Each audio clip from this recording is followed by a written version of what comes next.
Okay students, आज हम लोग न्यू चैप्टर स्टार्ट करेंगे and that is your accounts of general insurance. ठीक है, इंश्योरेंस कंपनी का अकाउंट। आज आप देखेंगे कि इंश्योरेंस कंपनी अकाउंट्स कैसे रखती है। इंश्योरेंस कंपनी जानते हो आप लोग क्या होता है?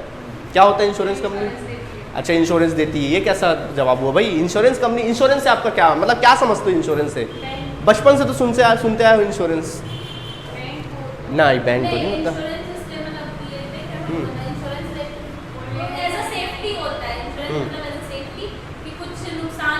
चलिए देखिए, इंश्योरेंस में क्या होता है। देखिए होता क्या है, जब जनरली क्या होता है, एक बंदा बिजनेस करता है। अब इसने मान लीजिए कुछ गुड्स परचेस किया। अब इसने गुड्स परचेस किया, अब ये साल भर बिजनेस करेगा, साल के एंड में इसको प्रॉफिट होगा। अब जनरली इसके साथ होता है क्या है, 10 लाख का मान लीजिए माल खरीदता है, तो 10 लाख का माल खरीदता है और मार्केट में इसको सेल करेगा मान लीजिए 15 लाख में, तो बेचारा कमाएगा कितना? 5 लाख बेचारा कमाएगा। मतलब इसको कुछ 5 लाख कमाने के लिए बेचारे को देखो 10 लाख रुपए लगाना पड़ रहा है। 10 लाख लगा रहा है तब 5 लाख क्या कर रहा है, कमा रहा है। मान लो अगर ऐसा कुछ हुआ कि जो 10 लाख का माल उसने खरीद के रखा है, वो मान लीजिए किसी न किसी कारण से लॉस्ट हो गया, या तो चोरी हो गया, या समुंदर में डूब गया, या आग लग गया, कुछ भी हो गया मान लीजिए, तो ये पूरी तरीके से क्या हो गया, नष्ट हो गया। तो बताओ इसको कितने का नुकसान हो गया? बेचारा सोचा था अब 10 लाख का, सोचा था 5 लाख प्रॉफिट कमाऊंगा, बेचारे का 10 लाख जो लगाया था वो भी क्या हो गया, डूब गया। ऐसे में क्या बिजनेस फलेगा फूलेगा? नहीं। तो ऐसे सिचुएशन में क्या होता था, बिजनेस लोग करने तो आगे आते थे, लेकिन यही डर के कारण क्या होते थे, पीछे हट जाते थे कि भाई ठीक है मैं पैसा तो लगा दूंगा, लेकिन कल को भैया मेरा माल चोरी हो गया, जल गया, कुछ हो गया तो मैं तो भैया बर्बाद हो जाऊंगा। तो कोई भी बिजनेस में रिस्क लेने में क्या होता था, डरता था। ठीक, तो वहां पर क्या हुआ, भगवान के रूप में प्रकट हुआ कौन मालूम है? Insurance company. वहां पर भगवान के रूप में इंश्योरेंस कंपनी प्रकट हुआ और इंश्योरेंस कंपनी बोला बिंदास आप बिजनेस करो, बिंदास आप बिजनेस करो। कल का आप माल बेचो, आप 10 लाख का माल खरीदिए और 15 लाख में बेचिए, जितने बेचना बेचिए, प्रॉफिट आप कमाइए। अगर आपका माल जलता है तो जो भी नुकसान होगा वो मैं भरपाई करूंगा। अगर आपका 10 लाख का माल जलेगा, मैं पूरा 10 लाख आपको क्या करूंगा, आपके लॉस को कॉम्पेंसेट करूंगा। तो बोला हाँ भाई चलो अच्छा है, कर देंगे कॉम्पेंसेट। तो अब ये भगवान का रूप जरूर था, लेकिन भगवान तो नहीं है, तो बदले में क्या लेगा, कुछ तो लेगा ना बदले में। तो इसने अपना बदले में बोला कि मैं आपके 10 लाख के माल को सिक्योरिटी दूंगा। आपका 10 लाख का माल जलेगा वलेगा तो मैं उसको पूरा करूंगा, परंतु बदले में आप मुझे कुछ प्रीमियम देना। सपोज 10 लाख के बदले में वो 2 लाख रुपए प्रीमियम मांग रहा है, बोल रहा आप मुझे 2 लाख रुपए दे दो। सपोज बोला कि 2 लाख रुपए आप मुझे दे दीजिए, 2 लाख मुझे दे दीजिए, मैं 2 लाख रुपए प्रीमियम के तौर पे दे दीजिए 1 साल तक। एक ड्यूरेशन भी होता है प्रीमियम का, 1 साल के लिए। मान लीजिए यहाँ पे 1 साल के लिए बोला कि मैं 1 साल तक अगर आपका माल जलता है, भुनता है, कुछ भी होता है, तो इसको कौन करेगा, लॉस को बियर कौन करूंगा, मैं करूंगा। ठीक, अभी बोलेगा सर अगर 10 लाख का माल मेरा नहीं जला तो वो 2 लाख मुझे वापस मिलेगा क्या? नहीं मिलेगा। 2 लाख किसका फायदा हो गया? कंपनी का फायदा हो गया। ये भी एक तरह का बिजनेस है, यानी क्या कर रहा है, एक तरह से सिक्योरिटी दे रहा है। तो सर अच्छा अब आप बोलोगे सर वो 2 लाख लिया और सामने लगा अगर माल सचमुच 10 लाख का जल गया तो इसको 8 लाख का नुकसान नहीं हो जाएगा? नहीं, ये ऐसे कई लोगों से लिया होगा। ऐसे ही मान लीजिए 2-2 लाख रुपए ऐसे ही करते करते वो अगर 100 लोगों से लिया होगा 2-2 लाख रुपए, तो कितना रुपए हो गया होगा उसके पास? 200 लाख रुपए हो गया होगा। ठीक है, अब उसमें से एक आध कंपनी का जला होगा, 2 कंपनी का, हर किसी का तो नहीं जलेगा। मान लो उसमें से 20% कंपनी भी जलता है, तो 20% भी अगर जलेगा तो 40 लाख उसको क्या करना पड़ेगा, क्लेम के रूप में देना पड़ेगा। फिर भी वो कितना कमा लेगा, 160 लाख को क्या कर लेगा, कमाई लेगा। तो ऐसे इंश्योरेंस कंपनी चलती है। आया बात समझ में? इसी को बोलते हैं इंश्योरेंस कंपनी। क्या कहा जाता है? इसी को इंश्योरेंस कंपनी कहा जाता है। समझ में आया कि नहीं आया बात तुम लोगों को? तो इंश्योरेंस कंपनी का बेसिक कॉन्सेप्ट समझ में आया? यही होता है, इंश्योरेंस कंपनी एक तरह से लॉसेस को बियर कर काम करता है और बदले में क्या लेता है, प्रीमियम लेता है। डन। ठीक, तो हमने क्या सीखा कि यहाँ पर एक इंश्योरेंस कंपनी होता है और एक पॉलिसी होल्डर होता है, जो पॉलिसी क्या करता है, लेता है। ये पॉलिसी होल्डर होता है। ठीक है, होता क्या है, ये बंदा पॉलिसी होल्डर क्या करता है, इस इंश्योरेंस कंपनी को कुछ प्रीमियम का पैसा देता है, कुछ पैसा के रूप में क्या करता है, पैसे का भुगतान करता है। तो बदले में ये क्या करता है, एक प्रकार से क्या करता है, उसके जो भी उसकी प्रीमाइसेस है मतलब उसको सिक्योरिटी देता है, सिक्योर करता है, सिक्योर टू प्रीमाइसेस। जो भी इसकी प्रीमाइसेस हैं या जो भी गुड्स वगैरह है या फिर कोई भी गुड्स है, तो उसको क्या करता है, एक सिक्योर देता है। उसको क्या करता है, सिक्योर देता है। जो भी लॉस होगा उसको बियर करने का क्या करता है, काम करता है। ये होता है इंश्योरेंस कंपनी। डन। ठीक है, अब बच्चों इंश्योरेंस कंपनी जो होता है, इंश्योरेंस जो होता है वो 2 प्रकार का होता है जनरली। तो जनरली इंश्योरेंस दो प्रकार का होता है, एक होता है जनरल इंश्योरेंस, एक होता है हमारा जनरल इंश्योरेंस, और एक होता है हमारा लाइफ इंश्योरेंस। लाइफ इंश्योरेंस, ठीक है, लाइफ को बाद में बात करते हैं, पहले जनरल इंश्योरेंस। जनरल इंश्योरेंस क्या हुआ, जब बिजनेस की शुरुआत हुई थी, जब नई बिजनेस शुरुआत हुई थी तो जनरली ये जो है जनरल इंश्योरेंस में ही कंपनी काम करती थी। जनरल इंश्योरेंस में क्या होता है, जनरल इंश्योरेंस 3 प्रकार का होता है। सबसे पहला इंश्योरेंस होता है इसमें, सबसे पहला जो इंश्योरेंस होता है जनरल इंश्योरेंस में वो होता है फायर इंश्योरेंस। एक होता है फायर इंश्योरेंस, दूसरा होता है तुम्हारा मरीन इंश्योरेंस, मरीन इंश्योरेंस, और तीसरा जो होता है वो होता है एक्सीडेंट इंश्योरेंस। एक्सीडेंट या फिर अदर इंश्योरेंस भी कहा जा सकता है, इसको एक्सीडेंट बोलो या फिर इसी में अदर इंश्योरेंस भी कहा जा सकता है। खैर, फायर इंश्योरेंस नाम से समझ में आ गया होगा, यानी कि एक प्रकार से अगर आपका कोई भी लॉस वगैरह होगा फायर की वजह से होगा तो उसको कौन बियर करेगा, फायर इंश्योरेंस के अंडर में आता है, ठीक है। यानी कि एक प्रकार से बोल सकते लॉस बाय फायर, मतलब अगर कोई भी गुड्स या सर्विसेज या कोई भी सर्विसेज बोल रहा हूँ, प्रीमाइसेस का लॉस अगर फायर की वजह से हुआ है, आग जलने की वजह से हुआ है, तो क्या करेगा इंश्योरेंस। जैसे होता है ना कई बार, अच्छा इंश्योरेंस वाला भी कंपनी वाले बहुत डेढ़ साड़ा है, क्या करता है, ऐसा नहीं बोलता, मैंने शुरू में क्या बोला कि अगर कोई भी कारण से होगा मैं लॉस बियर करूंगा, ऐसा नहीं करता हूँ, कोई भी कारण नहीं बोलता, वो उसका कारण का नाम लेता है, बोलता है कि अगर कारण का आपको क्या क्या कराने वाले हो आप, फायर इंश्योरेंस करा रहा हूँ सर मैं आपका फायर इंश्योरेंस, तो माल अगर आग से ही जलेगा तो ही मैं क्या करूँगा, बियर करूँगा, बोलता है। चोरी होगा, डूबेगा, कुछ भी होगा, भूकंप में चला जाएगा, मैं उसको क्या करूँगा, बियर नहीं करूँगा, ये होता है फायर इंश्योरेंस। हाँ बोलो। अगर ये फायर ना करा, इसमें से एक करा सकते हैं, पूरा भी करा सकते हैं तो फिर प्रीमियम ज़्यादा लगेगा अगर तीनों कराओगे तो। एक करा, हाँ, एक साथ एक्सीडेंट वाला कराया और आग से जलेगा तो नहीं देगा, वो बिजनेस रूल है भाई, नेचर पे है। आप जितना ज़्यादा प्रीमियम दोगे उतना ज़्यादा आपको क्या मिलेगा, फ़ायदा मिलेगा। अभी मैं फीस पढ़ा रहा हूँ तो मैं फीस एक सब्जेक्ट का एक सब्जेक्ट कर लूँगा ना, अभी एक सब्जेक्ट की फीस में चारों तो नहीं पढ़ा दूंगा ना, ये कहने का मतलब है। यहाँ पे समझ में आया कि नहीं आया। एक्सीडेंट है, बट एक्सीडेंट बता रहा है ना, दोनों बता रहा है, एक्सीडेंट का मतलब भी बताऊंगा वहाँ पे।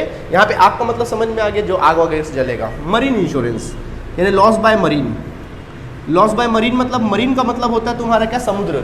कई बार अपन माल क्या करते हैं, खरीद कर लेके आते हैं रास्ते से, तो अब रास्ते में माल समुद्र में मतलब शिप से ला रहे हैं तो माल डूब गया, जल मतलब डूब गया, उग गया, उससे भी क्या होता है, डर होता है, तो इसको प्रकार से मरीन इंश्योरेंस बोलते हैं, ठीक है।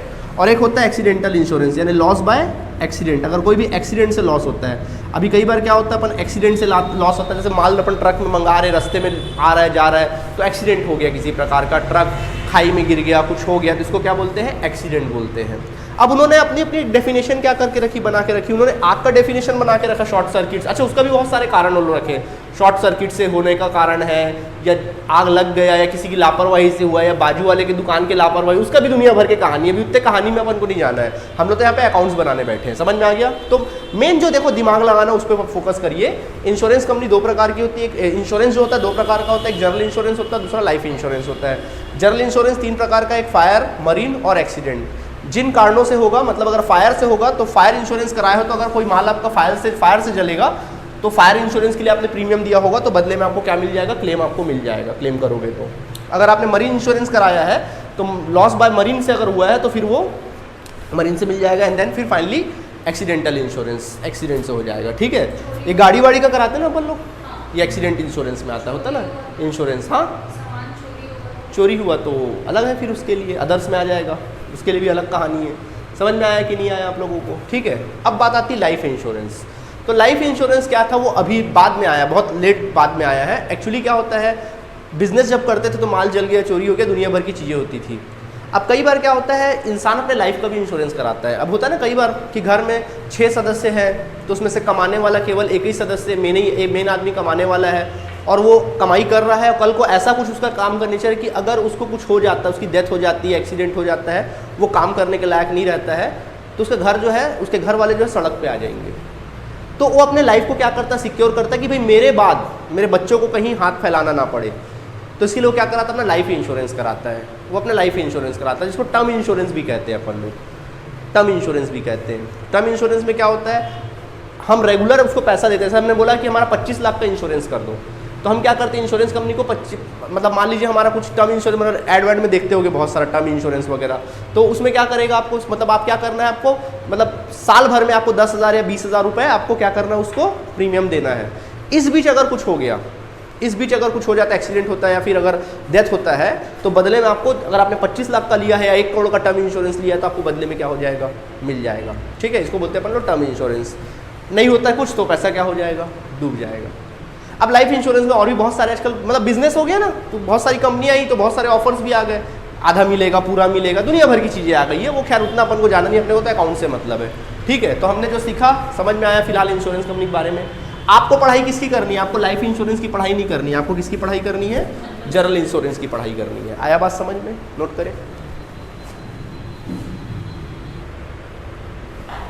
ओके स्टूडेंट्स, अब हम डिस्कस करने वाले हैं financial statement of insurance company. एक इंश्योरेंस कंपनी जो है वो कौन कौन से फाइनेंशियल स्टेटमेंट रखती है। ठीक है, तो इंश्योरेंस कंपनी जो फाइनेंशियल स्टेटमेंट बनाती है, प्रिपेयर्ड एज पर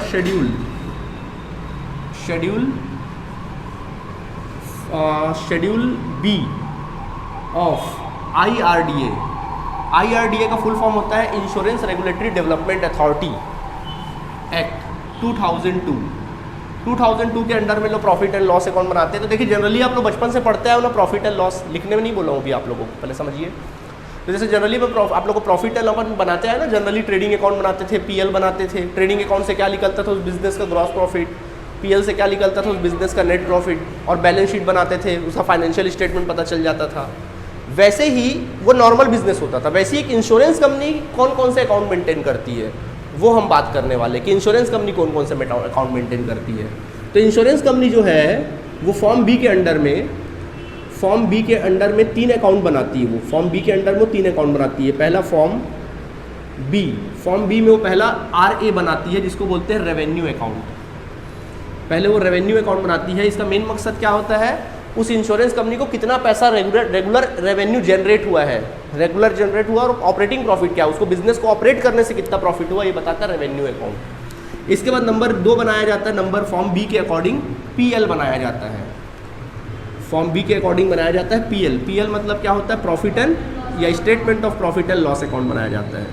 इसे कहते हैं statement of profit and loss account, profit and loss account. इसका मकसद होता है कि उस इंश्योरेंस कंपनी का नेट प्रॉफिट कितना हुआ है, यहाँ से ऑपरेटिंग प्रॉफिट, यहाँ से नेट प्रॉफिट। ठीक है, एंड देन फिर फॉर्म बी के अंडर में बनाया जाता है BS मतलब बैलेंस शीट बनाया जाता है। बैलेंस शीट में ये पता चलता है कि उस इंश्योरेंस कंपनी के पास कितने एसेट्स है, कितने क्या है लाइबिलिटीज़ है, उसके सारी डिटेल्स अपन को पता चल जाते हैं। ठीक है, तो यहाँ तक नोट करिए, फिर बारी बारी अपन बात करते हैं। ठीक है, जल्दी से नोट करिए, फिर बारी बारी बात करते हैं। ओके स्टूडेंट्स, देखिए अब लाइन से बारी बारी अपन बात करेंगे। जैसे कि आपको सबसे पहले बताया गया कि पहले क्या डिस्कस करना अपन को, form B RA means revenue account. तो देखो रेवेन्यू अकाउंट का कॉलम हम लोग बनाएंगे। रेवेन्यू अकाउंट का फॉर्मेट कुछ इस प्रकार होता है। तो रेवेन्यू अकाउंट बनाने का मेन मकसद क्या होता है, बिजनेस का profit, operating profit find out करना। ठीक है, तो रेवेन्यू अकाउंट का कॉलम कुछ इस प्रकार होता है। पहले अच्छे से समझ लो, फिर आराम से लिखना, पूरा दिन दिया जाएगा आपको लिखने के लिए। ठीक है, तो एक कॉलम क्रिएट कर लेते हैं अपन। कॉलम कुछ इस प्रकार होता है इसका। ये जो कॉलम होता है वो पर्टिकुलर का कॉलम होता है, ये जो कॉलम होता है शेड्यूल का कॉलम होता है। टोटल कॉलम यहाँ पे शेड्यूल के अकॉर्डिंग किया जाता है, शेड्यूल नंबर होता है यहाँ पे जो कॉलम होगा। ये कॉलम जो होगा वो आपके करंट ईयर के अमाउंट का कॉलम होगा, और ये होगा आपके प्रीवियस ईयर का। इससे क्या कंपैरिजन करने में बड़ा आसान होता है, मतलब पिछले साल की सिचुएशन क्या था, इस साल का सिचुएशन क्या है, तो मैनेजमेंट को डिसीजन लेने में बड़ा आसान होता है। ठीक है, तो देखिए सबसे पहले शेड्यूल 1 में अपन बात करेंगे। सबसे पहले बात आता है यहाँ पे नंबर 1। सबसे पहले जितने पैसे आते हैं, अच्छा ये साल में एक बार बनाया जाता है, for the year ended on 31 मार्च। साल के एंड में 31 मार्च जो भी ईयर होगा, यानी साल के एंड में बनाया जाता है। ठीक है, अब देखिए इंश्योरेंस कंपनी है, तो पहला उसको इनकम होता है कहाँ से, प्रीमियम, नेट प्रीमियम इनकर्ड या नेट प्रीमियम पाता है इंश्योरेंस कंपनी। कहाँ से पहला जो बिजनेस को चलाने से पैसा जो आता है, जैसे आप गुड्स को सेल करते हो तो वहाँ से आपको पैसा आता है। जैसे आप कपड़े का बिजनेस करो तो कपड़ा बेचोगे तो वहाँ से पैसा आएगा। इंश्योरेंस कंपनी का मेन पैसा कहाँ से आएगा, प्रीमियम से। जो प्रीमियम रिकवर करेगा वहाँ से पैसा आएगा। तो पहला प्रीमियम रिकवर करेगा, वो शेड्यूल 1 में आता है, उसके अमाउंट को क्या कर लेते हैं अपन लोग, लिख लेते हैं प्रीमियम, नेट प्रीमियम को। इसके बाद नंबर 2 यहाँ पे निकालते हैं। इसके अलावा उसको इनकम कहाँ से होगा, प्रॉफिट और loss on sales sales of profit and loss on sales of investment. किसी प्रकार का प्रॉफिट या लॉस सेल्स ऑफ इन्वेस्टमेंट को बेचने से उसको प्रॉफिट या लॉस होगा तो उसकी एंट्री अपन लोग कर लेंगे, वहाँ से पैसा उसको क्या हो जाता है, मिल जाता है। प्रॉफिट और loss on sales of investment या फिर सेल्स और रिडम्पशन ऑफ इन्वेस्टमेंट लिख लेना। रिडम्पशन ऑफ इन्वेस्टमेंट क्या होता है, इंश्योरेंस कंपनी जो है बहुत सारे इन्वेस्टमेंट करती है, जैसे किसी से प्रीमियम ली तो उसको बिजनेस में लगा देती है ना, पैसा लिया तो उसको बिजनेस में लगा देती कई बार, तो वहाँ से इन्वेस्टमेंट से कुछ पैसे वैसे मिल जाते हैं। तो investment profit on sales of investment, वहाँ से पैसे क्या हो जाते हैं, आ जाते हैं उसके पास। और पैसा कहाँ से आता है, कुछ अदर सोर्सेज से पैसे आ जाते हैं, टू बी स्पेसिफाइड। तो ये आप लोग के काम करनी, शायद ही इससे रिलेटेड कुछ आपके सामने कुछ बातें आए, ठीक है, तो ये भी कोई काम करनी है। तो फिलहाल यहाँ से पैसा आ जाता है। और जो चौथा पैसा आता है वो कंपनी के पास आता है किसी प्रकार का इंटरेस्ट। अब उसने कुछ पैसे अगर मान लीजिए किसी को लोन पे के तौर पे दे रखे हैं, इंश्योरेंस कंपनी भी क्या करती है, अपने डिवेंचर्स बॉन्ड्स इशू करती, तो वहाँ से उसको इंटरेस्ट रिसीव हो जाता है। या फिर डिविडेंड, कई बार इंश्योरेंस कंपनी खुद क्या करती है, किसी और कंपनी के शेयर्स खरीद लेती है, अपने पैसे को फंसाती ना भाई, क्योंकि कल को क्लेम भी तो देना है उसको, कहाँ से लाएगी पैसा, तो डिविडेंड वगैरह, तो वहाँ से उसको क्या मिल जाता है, डिविडेंड मिल जाता है। या फिर किसी प्रकार का रेंट रिसीव होता है, उसको कंपनी को क्या मिलता है, रेंट। कई बार कंपनी क्या करती है, इंश्योरेंस कंपनी इतना सारा पैसा आया, एक तो बहुत बड़ा बिल्डिंग बना दी, किराए पर क्या कर दी, उसको चढ़ा दी, तो वहाँ से क्या मिल रहा है, उसको रेंट मिल रहा है, तो उसका एक इनकम हो जाता है। लेकिन ये याद रहे इसको ग्रॉस करके लिखना। क्या लिखना, ग्रॉस। सर ग्रॉस का मतलब क्या है, एक्चुअली क्या होता है, जो हमको इंटरेस्ट मिलता है या किसी प्रकार का डिविडेंड मिलता है या रेंट मिलता है, वो हमको टैक्स काट के मिलता है, टीडीएस काट के मिलता है। तो अगर इसमें क्या होता है, इंटरेस्ट में टीडीएस अपन को काट के मिलेगा, टीडीएस मतलब tax deducted at source, tax अपन को काट के मिलता है। तो टैक्स अपन को काट के मिला है, हमारे हाथ में पैसा ऐसा आता है, मतलब अगर आपको 100 रुपये इंटरेस्ट मिला तो 10 रुपये उसमें टीडीएस कट जाएगा, गवर्नमेंट को टैक्स चला जाएगा और आपके हाथ में कितना आएगा, 90। तो यहाँ पे जब आप लिखोगे तो यहाँ पे 90 नहीं लिखोगे, 100 रुपये लिखोगे। ग्रॉस लिखना है, मतलब अगर टैक्स घट चुका तो टैक्स को जोड़ के लिखना है, ठीक। तो टेंशन मत लो, ये भी शायद ही आपके सामने ऐसा कुछ सिचुएशन आए। आपके सामने सिचुएशन किसी का आएगा तो आएगा किसका, प्रीमियम का, ठीक है, और कोई नहीं आएगा, बाकी सब आपको लिखना है, ठीक है। तो इस प्रकार से अपन क्या कर लेते हैं, टोटल कर लेते हैं। तो एक इंश्योरेंस कंपनी को यहाँ से पैसे इनकम जनरेट होते हैं, तो इसको कहेंगे टोटल ऑफ ए। ये हो गया तुम्हारा टोटल ऑफ ए, तो ए का टोटल कर लेते हैं, ठीक।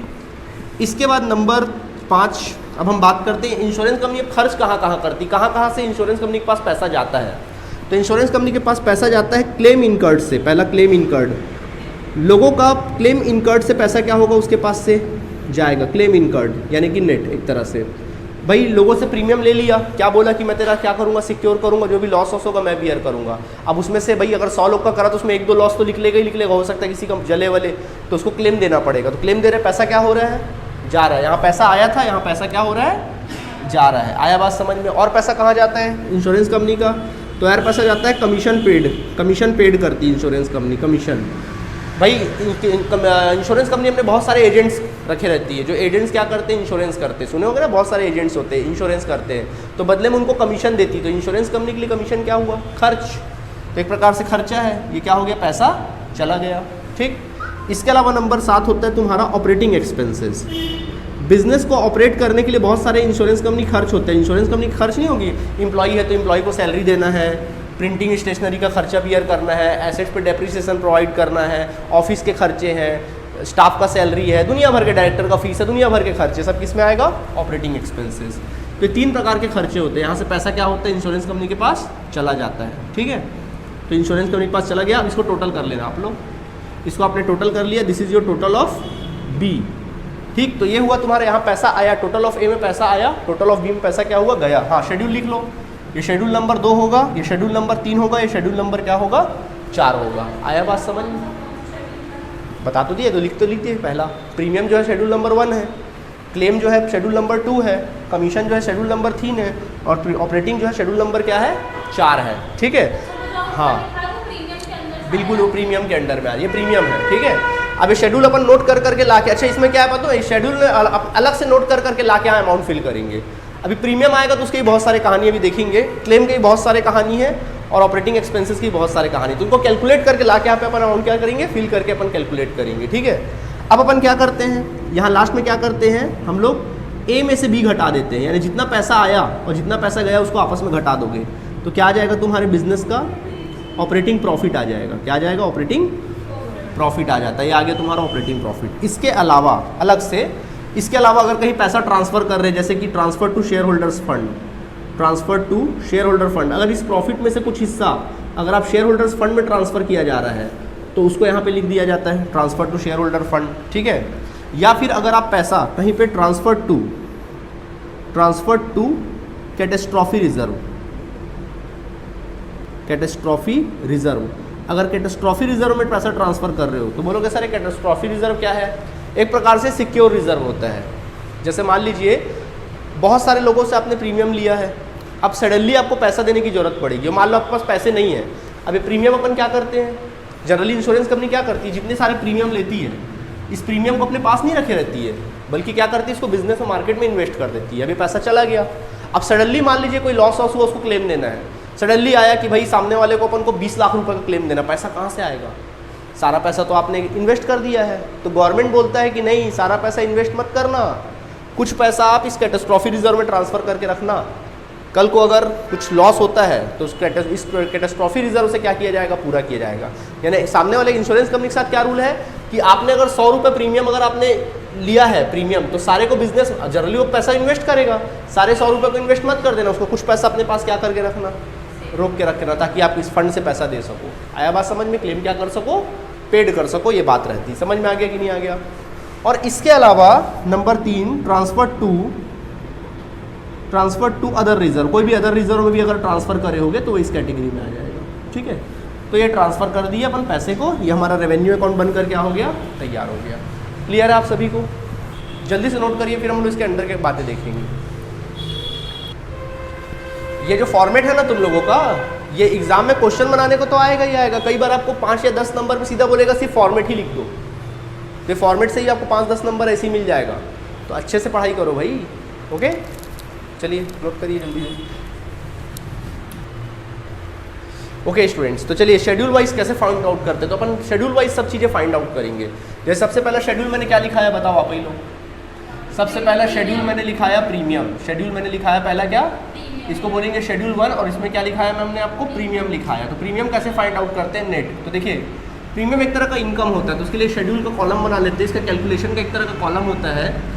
तो कैलकुलेशन कैसे किया जाता है, तो पर्टिकुलर का कॉलम हो जाएगा और ये उसके अमाउंट का कॉलम हो जाएगा। देखो प्रीमियम कैसे कैलकुलेट होता है, जितना पैसा आया, तो प्रीमियम पहला पैसा कहाँ से आता है, पहला पैसा होता है premium received from direct business. सबसे पहला प्रीमियम जो रिसीव्ड होता है आप लोगों को, वो आपके डायरेक्ट बिजनेस से होता है।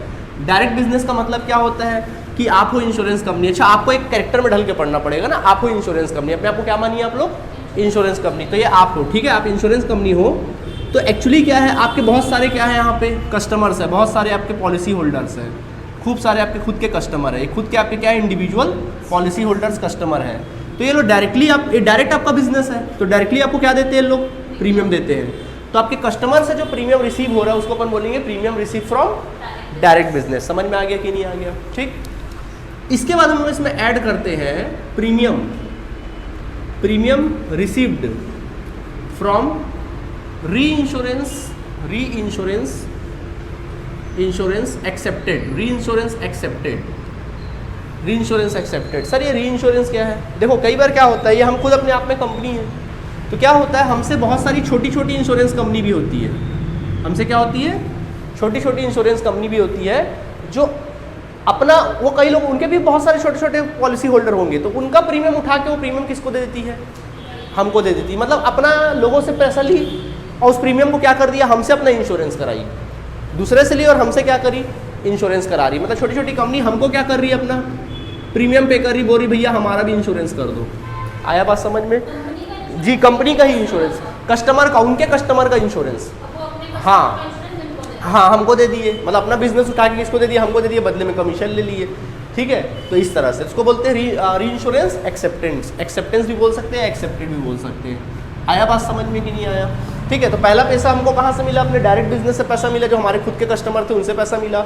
दूसरा पैसा कहाँ से मिला, जो और भी छोटी छोटी कंपनी, जो हमसे छोटी छोटी कंपनी है, वो अपने प्रीमियम को हमको क्या कर रही है, इंश्योरेंस करने के लिए दे रही है, तो वो पैसे हमारे पास आ गए। तो इस तरह से हमारे पास पैसे आ गए, ठीक है। अब इसमें हम लोग लेस करते हैं प्रीमियम पेड ऑन री insurance seeded, premium paid on री इंश्योरेंस सीडेड। बोलोगे सर ये सीडेड क्या होता है? एक्चुअली क्या होता है, हम तो इंश्योरेंस कंपनी है, हमसे भी बहुत बड़ी बड़ी इंश्योरेंस कंपनी होती है, तो हम भी क्या करते हैं, इनकी तरह अपना प्रीमियम क्या करते हैं, कुछ प्रीमियम हम लोग क्या करते हैं, हमसे अपने से बड़ी कंपनी को क्या कर देते, दे देते, बोलते भैया देख ले, क्योंकि भाई एकदम से सारा बिजनेस हम ही कैप्चर करके रखे, बड़ा डर लगता है कल को हमको भी इंश्योरेंस कराना है, तो हम अपना प्रीमियम उठा के किसी और को इंश्योरेंस कंपनी के लिए दे देते, तो उसको क्या बोलेंगे, प्रीमियम पेड ऑन री इंश्योरेंस एक्सीडेड। समझ में आ गया? तो सीडेड में अपन क्या कर देते, दे देते हैं। तो जो घटाओगे, जब इसको सॉल्व करोगे, पैसा आया, पैसा क्या हुआ, गया, ये तुम्हारा क्या आ जाएगा, नेट प्रीमियम आ जाएगा। ठीक है, ये नेट प्रीमियम आ गया। ठीक, ये नेट प्रीमियम आ गया। अब अपन क्या करते हैं, इसमें अपन एडजस्ट करते हैं, अगला लिखते हैं adjustment for unexpired risk. Unexpired risk, sir ये अनएक्सपायर्ड रिस्क क्या है? देखो, अनएक्सपायर्ड रिस्क का मतलब क्या होता है, आपको पता है कि जो इंश्योरेंस होता है ना, यहाँ पे जनरल इंश्योरेंस जो होता है वो 1 साल के लिए होता है। कितना ड्यूरेशन होता है उसका?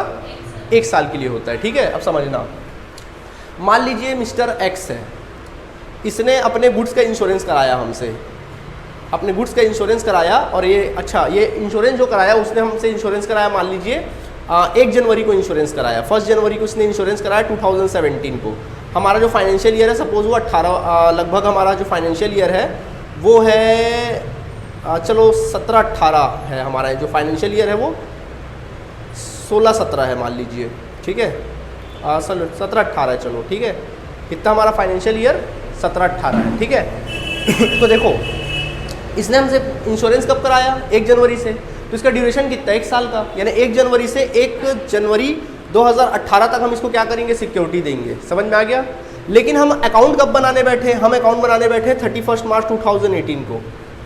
हम अकाउंट कब बनाने बैठे, थोड़ा डेट चेंज कर लेते हैं यार, इसको 18 ले लेते, सॉरी, इसका डेट क्या रहेगा, मान लीजिए इसने इंश्योरेंस कराया हमसे 1 जनवरी 2018 को, और तो इसका पॉलिसी कब अपन मतलब इसका मैच्योर होगा, 1 जनवरी को इसका ड्यूरेशन क्या हो जाएगा, मतलब इसका जो पॉलिसी है वो एक्सपायर हो जाएगा। क्या हो जाएगा, एक्सपायर हो जाएगा 1 साल बाद जस्ट। ठीक है, और हम अकाउंट कब बना रहे हैं, 31 मार्च 2018 को, यानी कि 1 जनवरी को इसने पॉलिसी लिखा था। कुछ पॉलिसी ऐसी होंगी जो 31 मार्च को ही क्या हो जाएंगे, एक्सपायर्ड हो जाएंगे, और कुछ पॉलिसी ऐसी जो 31 मार्च तक कभी एक्सपायर्ड नहीं हुई है।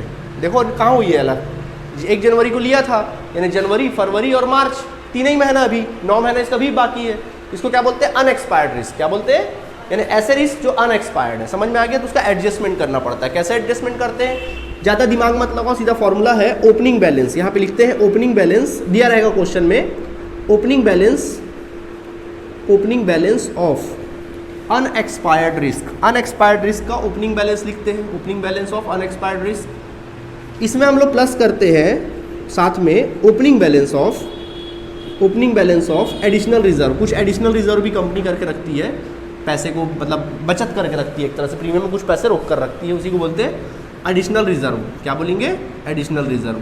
तो इन दोनों को अपन क्या कर लेते हैं, ऐड कर लेते हैं, इन दोनों को अपन लोग ऐड कर लेते हैं, opening balance of unexpired risk और opening balance of additional reserve. ठीक है, इन दोनों को ऐड कर लो। अब इसमें से क्या करते हैं अपन, लेस करते हैं, closing balance of unexpired risk. ये भी जनरली क्वेश्चन में क्या रहता है, दिया रहेगा। ठीक है, उसको अपन लिख लेते हैं, और उसमें लेस करेंगे closing balance of additional reserve. Additional reserve का क्लोजिंग बैलेंस, एडिशनल रिजर्व को क्या लिखेंगे, क्लोजिंग बैलेंस अपन क्या कर लेंगे, इसमें से घटा देंगे, दोनों को घटा देंगे। तो देख लीजिए, ओपनिंग बैलेंस में से क्लोजिंग बैलेंस को घटा दिए। ठीक, आंसर अगर प्लस में आया तो ठीक, और माइनस में आया तो माइनस में। प्लस में आया तो बाहर निकाल के इन दोनों को प्लस करके आंसर ले आना, या माइनस में आया तो फिर इसमें से क्या कर देना, उसको घटा देना। ठीक है, क्वेश्चन बनाएंगे तब सारी बातें क्लियर हो जाएंगी। तो जैसे ही अपन प्लस करते हैं तो फिर ये तुम्हारा आंसर आ जाएगा प्रीमियम नेट। ये प्रीमियम का क्या आ जाएगा, नेट आंसर क्या हो जाएगा, निकल आएगा। हाँ, प्रीमियम आ गया ना, नेट प्रीमियम आ गया आप लोगों का जो शेड्यूल में लिखोगे। यही आंसर को आपको कहाँ लिखना पड़ेगा, शेड्यूल 1 में लिखना पड़ेगा। आया बात समझ में कि नहीं आया? Done, okay. चलिए अब इसके कुछ रूल्स रेगुलेशन समझ लो। देखिए इसके रूल्स रेगुलेशन क्या है, जान लीजिए पहले। देखिए यहाँ तक तो समझ में आ गया होगा, ठीक है। अच्छा, कई बार क्या होता है, प्रीमियम जो अपन रिसीव कर रहे हैं, कई प्रीमियम पर रिसीव कर रहे हैं, कई प्रीमियम अपन रिसीव कर रहे, पेड कर रहे हैं, हो रहा है कहानी, कुछ हो रहा है कि नहीं हो रहा है। अब कई बार अपन प्रीमियम किसी से रिसीव करते हैं तो कई ऐसे ही प्रीमियम होते हैं जो हमको पैसा नहीं देते हैं, अभी आउटस्टैंडिंग है। गवर्नमेंट इंश्योरेंस कंपनी बोला भाई देखो 28 तारीख तक दे देना, बट अभी तक नहीं दिया है।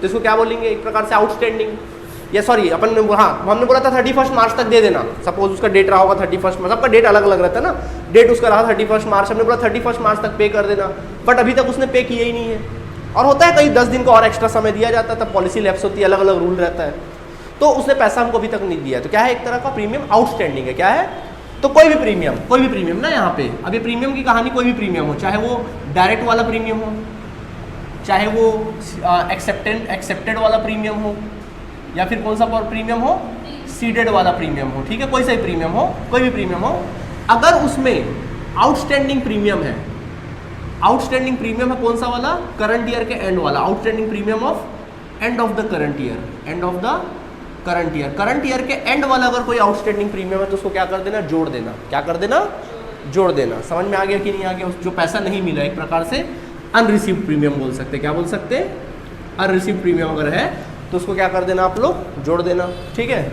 और अगर कोई आउटस्टैंडिंग प्रीमियम क्वेश्चन में दिया रहेगा, कौन सा वाला, ऑफ द एंड है, या एक प्रकार से बिगिनिंग वाला, साल के शुरुआत वाला, बिगिनिंग ऑफ द ईयर वाला, beginning of the current year के बिगिनिंग में जो शुरुआत में जो रहा होगा, ओपनिंग बैलेंस जो भी रहा होगा, उसको क्या कर देना, घटा देना। समझ में आ गया, तो इस प्रकार से इसमें एडजस्ट कर लेंगे अपन लोग, अगर कुछ ऐसा सिचुएशन आ जाता है तो इसको एडजस्ट करना है अपन लोगों को, कैलकुलेट करके निकालना है। जैसे डायरेक्ट बिजनेस का क्वेश्चन में दिया प्रीमियम रिसीव, और उसमें कुछ इन्फॉर्मेशन दिया, मतलब आउटस्टैंडिंग है, या फिर कुछ मतलब प्रीवियस ईयर का आउटस्टैंडिंग है, करंट ईयर का आउटस्टैंडिंग है, तो करंट ईयर को क्या कर दोगे, जोड़ दोगे, और प्रीवियस ईयर को क्या कर दोगे, घटा दोगे।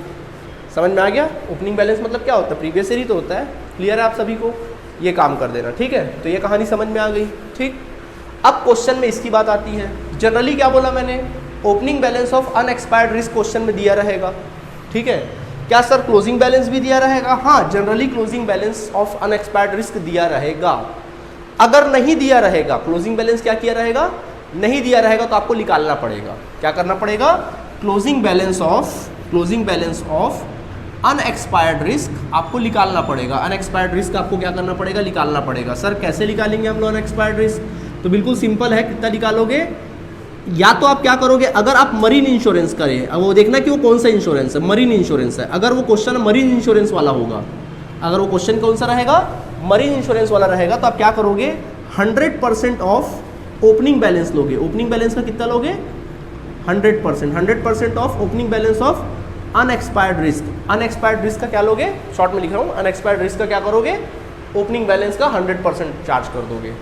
समझ में आ गया कि नहीं आ गया, ठीक है। और अगर वो कौन सा इंश्योरेंस रहा, एक्सीडेंट इंश्योरेंस रहा, या फिर कौन सा इंश्योरेंस रहा, फायर इंश्योरेंस रहा, तब फिर आप कितना करोगे, 50% of opening balance of 15% of opening balance of unexpired risk. जो अनएक्सपायर्ड रिस्क होगा उसके ओपनिंग बैलेंस का 50% लोगे। मरीन के केस में 100%, बाकी अदर के केस में 50%। आया बात समझ में कि नहीं आया, ठीक है। क्वेश्चन में अब बात आती है एडिशनल रिजर्व की। किसकी बात आती है, एडिशनल की। क्वेश्चन में opening balance of additional reserve generally दिया रहेगा। सर क्या क्लोजिंग बैलेंस दिया रहेगा, हाँ वो भी दिया रहेगा, इन्फॉर्मेशन दिया रहेगा। अगर इन्फॉर्मेशन नहीं दिया एडिशनल रिजर्व के बारे में कि एडिशनल रिजर्व कितना है, ऐसा नहीं दिया, सिर्फ ओपनिंग बैलेंस का एडिशनल रिजर्व दिया है, लेकिन क्लोजिंग बैलेंस नहीं दिया है, तो फिर क्या करोगे, जो ओपनिंग है उतने ही क्या ले लोगे, क्लोजिंग ले लोगे। जितना ओपनिंग था, 100 रुपये ओपनिंग है तो क्लोजिंग भी कितना ले लोगे, 100 रुपये ले लोगे। आया बात समझ में कि नहीं आया। तो ये रूल रेगुलेशन है किसके नाम पे, प्रीमियम के नाम पे। कुछ पूछना है तक आप लोगों को, पक्का या पूछने के लायक नहीं हो? हाँ जी, नहीं प्रीपेड कैसे होगा, रिसीव कर रहे हो ना यहाँ पे, अरे रिसीव करो, रिसीव में प्रीपेड एडवांस में दे दिया होगा, एडवांस वाला नहीं आएगा, टेंशन मत लो। आता तो फिर इसका अपोजिट कर दो, एडवांस वाला अगर करंट ईयर का तो माइनस करेंगे, प्रीवियस ईयर का तो प्लस कर देंगे, उल्टा हो जाएगा, परंतु नहीं रहेगा ऐसा कुछ, ठीक है, नोट कर लीजिए। ओके स्टूडेंट्स, तो यहाँ तक हमने क्या देखा, शेड्यूल हमने डिस्कस किया, रेवेन्यू अकाउंट डिस्कस किया, हमने क्या डिस्कस किया, शेड्यूल नंबर 1 प्रीमियम हमने डिस्कस कर लिया, ठीक है। अगर आप चाहें तो आपके बुक का एग्जाम्पल नंबर 1, 2, 3 तो आप बना ही लोगे प्रीमियम वाला शेड्यूल को, ठीक है। बाकी बनाएंगे प्रैक्टिकल, अदरवाइज पहले अपन पूरा शेड्यूल देखेंगे, उसके बाद फिर प्रैक्टिकल क्वेश्चन स्टार्ट करेंगे, ओके। तो बाकी के शेड्यूल की कहानी नेक्स्ट क्लास में। Thank you.